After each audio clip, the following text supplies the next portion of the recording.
એટલે એક થયું બોલો. ક્વિકલી આમાં એટલે અઠવાડિયાથી હું લખું છું ને એમાં મેં તમને આપણું સેલેરીનું બી સરસ રીતે એનું નિવારણ આવ્યું. પછી ને હવે આજે સત્સંગમાં જવાનું છે તો આજે બી મારે ક્લાસ છે તો મેં કશું જ કીધું નહીં. મેં કીધું વાંધો નહીં, મેં લેટ પહોંચીશ ત્યાં. તો કાલે બોલાવીને મેડમને સામેથી કીધું કે હેમાંગી વાંધો નહીં, તું 9 થી 10 ક્લાસ લઈને જા. એટલે સામેથી કહ્યું, મેં કશું જ નહીં કીધું કે મારે જલ્દી જવું છે કે કંઈ નહીં. એટલે આ કેવી રીતના થયું? એટલે મિરેકલ જેવું થાય છે કે દાદાના સત્સંગમાં જવાની જો આપણે એ રાખીએ તો સામેથી બી આપણે આવું મળી જાય છે. ચાલો દીપકાનજી પછી કહેશે એના વિશે, પહેલા જોઈએ પછી દીપકાનજી દાદાની કૃપા જણાવજો પછી. જય સચ્ચિદાનંદ. કોઈના પ્રત્યે ખરાબ વિચાર આવે તો પ્રતિક્રમણ કરવું, નહીં તો એનું મન બગડે, અને પ્રતિક્રમણ કરો તો એનું મન બગડેલું હોય તો એ સુધરી જાય પાછું. હવે પહેલી વાત અહીંયા સમજવાનું એ છે કે આ માણસો આપણને ભેગા થાય છે ને તે એમને એમ ભેગા થતા નથી. અહીંયા જે આપણને વ્યવસ્થિત કરીને કીધું એ આપણે માન્ય રાખે છે, વ્યવસ્થિત ખરું, પણ એ વ્યવસ્થિતનું કારણ શું? એટલે જે આગળ અવસ્થિત થયેલું તે આજે એ જે પૂતગલ પરમાણુ ચાર્જ થયેલા અને એ મેગ્નેટાઇઝ થયેલા પૂતગલ પરમાણુ આપણને એ રીતે બધે લઈ જાય છે, અંદરથી પ્રેરણા કરે, અહીંયા જાઓ, આમ કરો, આમ નહીં કરો. એટલે એ રીતે હવે આપણે જોઈએ કે આપણા મનમાં આગળ અવસ્થિત થયેલી છે માન્યતા. એટલે જેવો એવો સંજોગ ભેગો થાય એટલે તરત એ માન્યતા અંદર ફૂટે, વિચાર સ્વરૂપે. આમ તો સ્પંદન સ્વરૂપે ફૂટે, અને પછી જ્યારે એમ કહે કે એમાં વિચરે ત્યારે એ વિચાર, એટલે કે મને વિચાર આવ્યો કરીને, અને એને શું કહેવાય? એ જે અંદર ફૂટે છે ત્યારે પોતે અંદર માને છે, હા આ માણસ હવા છે. એટલે માટે હવે આપણે એને વાંચીએ કે કોઈના પ્રત્યે ખરાબ વિચાર આવ્યો. આ વિચાર આવવો એટલે શું? જે આપણી માન્યતા ગ્રંથિ સ્વરૂપે મનમાં બંધાયેલી હતી પૂર્વેના અજ્ઞાન માન્યતાના કારણે, કર્મના અનુભવથી, એટલે કર્મના ધક્કાથી, એટલે એ માન્યતા અંદર ફિટ થઈ ગયેલી કે આ હવા છે, આમ હોવું જોઈએ, આમ ના હોવું જોઈએ. એટલે જ્યારે એવા સંજોગ ભેગા થાય એ પાછું એ ફૂટે, કારણ કે કારણ આપણી અંદર છે અને બહાર નિમિત્ત છે. એટલે અંદર ઊભું થાય, એટલે ઊભું થાય ત્યારે આપણે જોઈ લઈએ હવે એ બગાડ આપણી અંદર છે. વિચાર કરો કે તમારી અંદર એ માન્યતા નથી, તો એવા કોઈ પણ કહેવાતા નિમિત્ત ભેગા થશે, તમને એવો વિચાર નહીં આવે. એટલે નિમિત્ત હોવા છતાં તમારા માટે નિમિત્ત નથી.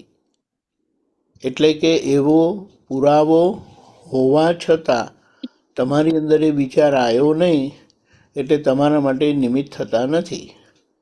પણ જ્યારે વિચાર આવે ત્યારે આપણે સમજી જવું કે સામા નિમિત્ત સ્વરૂપે આપણને ભેગા થયા તો આપણને અવકાશ આપે છે, સ્કોપ આપે છે. કારણ કે એમના નિમિત્તે જે અંદર મન ફૂટે તે આપણને આપણી માન્યતા ખબર પડે કે આવી માન્યતા છે. નહીં તો મન ફૂટે નહીં ત્યાં સુધી તમે જોવાના કેવી રીતે કે માન્યતા આવી છે? આ ખબર પડી. એટલે આપણે શું કહીએ, ભગવાન અનાર્ય દેશમાં ગયા એનું કારણ હતું કે એ પુરાવો ભેગો થાય તો એ પુરાવાના આધારે એમની અંદર જે બધું હતું મસાલો ખબર પડે કે આવો મસાલો છે, આટલો મસાલો છે, પણ એ જ્યાં સુધી સંજોગ ભેગો નહીં થાય ત્યાં સુધી એ મસાલાનું નેચર, હકીકત, વાસ્તવિકતા શું છે ખબર ના પડે. એટલે આપણે સામાના નિમિત્તે આપણી અંદર વિચાર આવ્યો એટલે આપણે પ્રતિક્રમણ કરવાથી, કારણ કે એ માન્યતાના આધારે આપણા કંઈ પણ સ્પંદનો ઉડે. સ્પંદનો ઉડે એટલે સામાના માટે આપણને એવો અભિપ્રાય અંદર ઊભો થાય, હા આવું કરે છે, આ આવા છે, આ સારા છે, આ ખરાબ છે. એટલે આ જે આપણા હવે એ થાય છે એમના નિમિત્તે, પણ બગાડ આપણો ખુલ્લો થયો. એટલે આ જે અંદર સ્પંદન ઊભા થાય છે ને, વાઇબ્રેશન આપણે કહીએ, તે સામાને પહોંચે જ અને એ સામાને અસર કરે. એટલે મુદ્દામાં શું, પ્રાઇમરી અસર શું, એમને આપણી જોડે એકતા લાગે નહીં, આપણને એમની જોડે એકતા લાગે નહીં. એટલે ભેદનું કારણ બને, દ્વેષનું કારણ બને.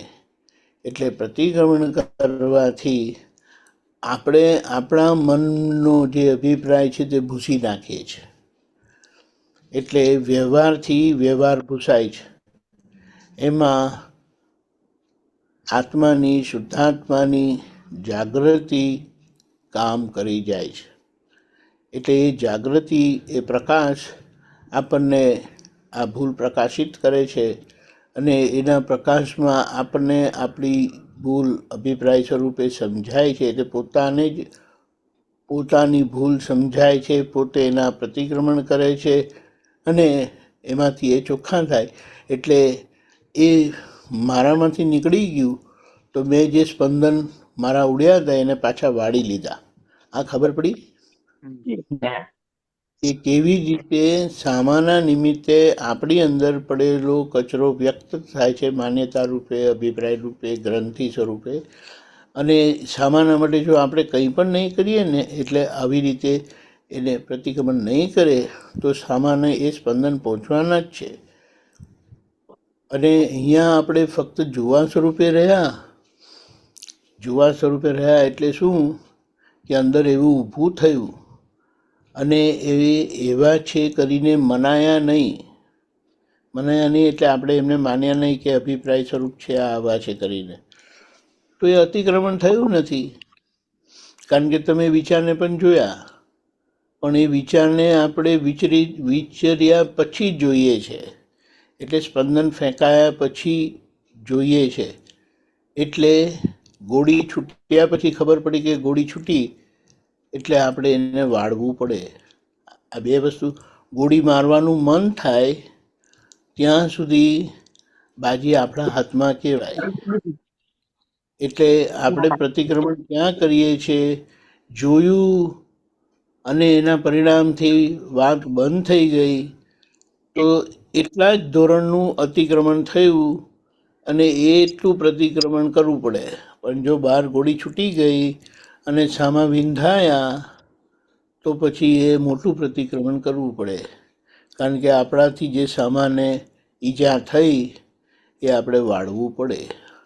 આમાં એ સૂક્ષ્મતા છે, એ સમજવાની છે. કારણ કે અંદર એમ કહે કે જેવું સ્પંદન ફૂટે ત્યાં તમે જોઈ લીધું તો એ જોવાથી તમને ખબર પડે કે આ સ્પંદન આ પરિણામ લાવશે.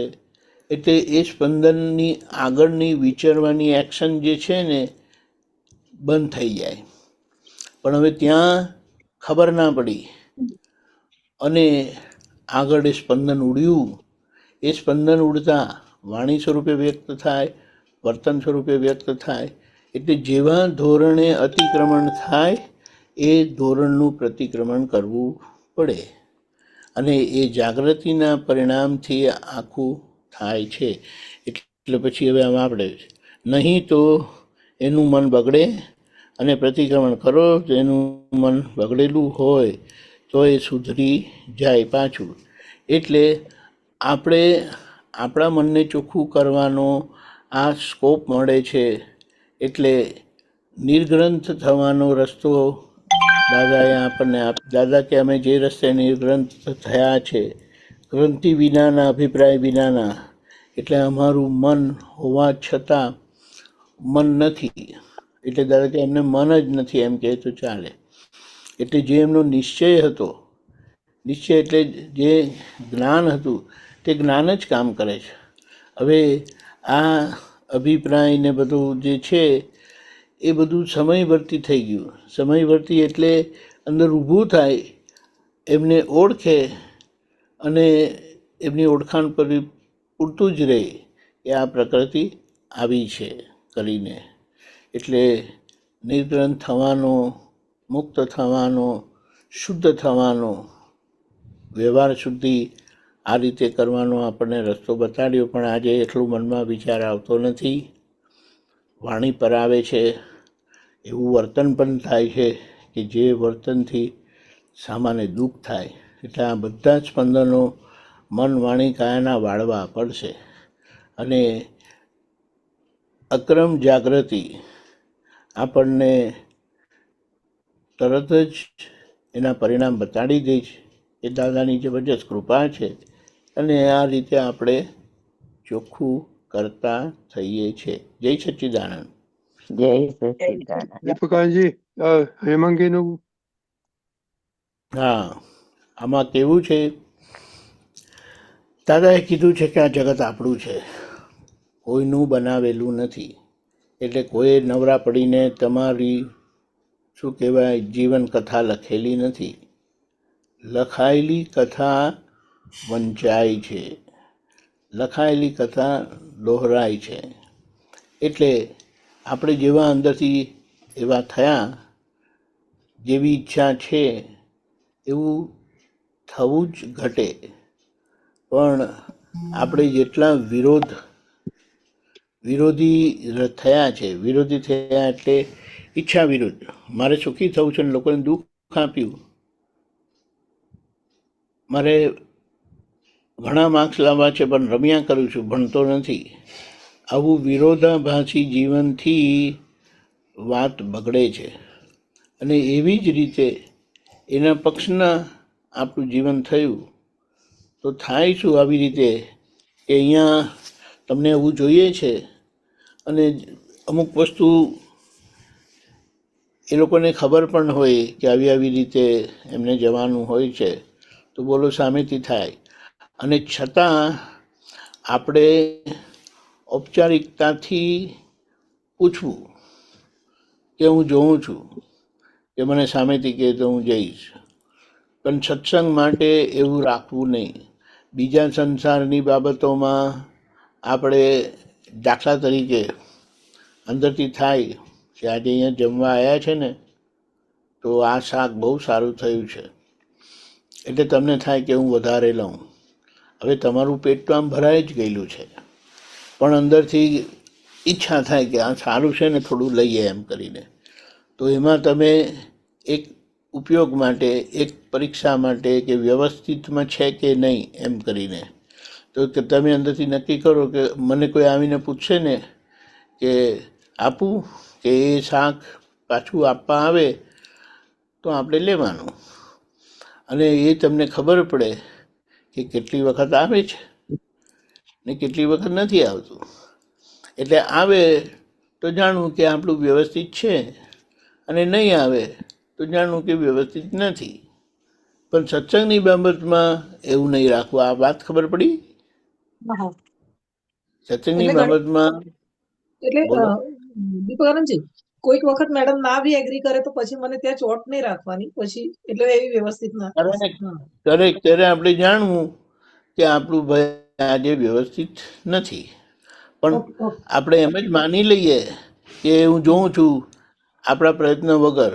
કારણ કે મુદ્દો સમજવાનો છે શું કે આ સમયનું જે પૂતગલ છે ને તે સત્સંગના પક્ષવાળું નથી, અને આપણને કૃપાથી સત્સંગ પ્રાપ્ત થયેલો છે. એટલે એ સમજણની પુષ્ટિ કેવી રીતે થાય એ માટે આપણે આવી રીતે ઔપચારિક નાટકીય પ્રયત્ન કરવા. અને પછી એ નહીં થાય તરત કહી દેવાનું કે જુઓ આપણો પ્રયત્ન કર્યો ને, બધા પ્રયત્ન કર્યા પછી બને તે વ્યવસ્થિત. એટલે પછી એને બરાબર. માન્ય રાખીએ, ખુશી ખુશી એને સ્વીકાર રાખીએ, અને પછી ત્યાં સ્પાઇનના સંભાવી રૂપે આજ્ઞાથી રહીએ. એટલે સત્સંગમાં નહીં આવવા છતાં આજ્ઞા કરીને તમે સત્સંગમાં જ રહ્યા. બરાબર છે. અને આવા નાના નાના અનુભવ આવી રીતે આપણે નોટિસ કરીએ અને લખીએ ને, લખવાની પાછળનો હેતુ એ છે કે એ આપણી જાગૃતિમાં રહી અને એ જાગૃતિ પછી આગળ ઉપયોગમાં આવે. જય સચ્ચિદાનંદ. જય સચ્ચિદાનંદ. જય સચ્ચિદાનંદ. જય સચ્ચિદાનંદ. Professor, જય સચ્ચિદાનંદ. we can start. હા. જય સચ્ચિદાનંદ. જય સચ્ચિદાનંદ. જય સચ્ચિદાનંદ. પ્રાતઃ વિધિ. શ્રી સિમંદર સ્વામીને નમસ્કાર, નમસ્કાર, નમસ્કાર. શ્રી સિમંદર સ્વામીને નમસ્કાર, નમસ્કાર, નમસ્કાર. શ્રી સિમંદર સ્વામી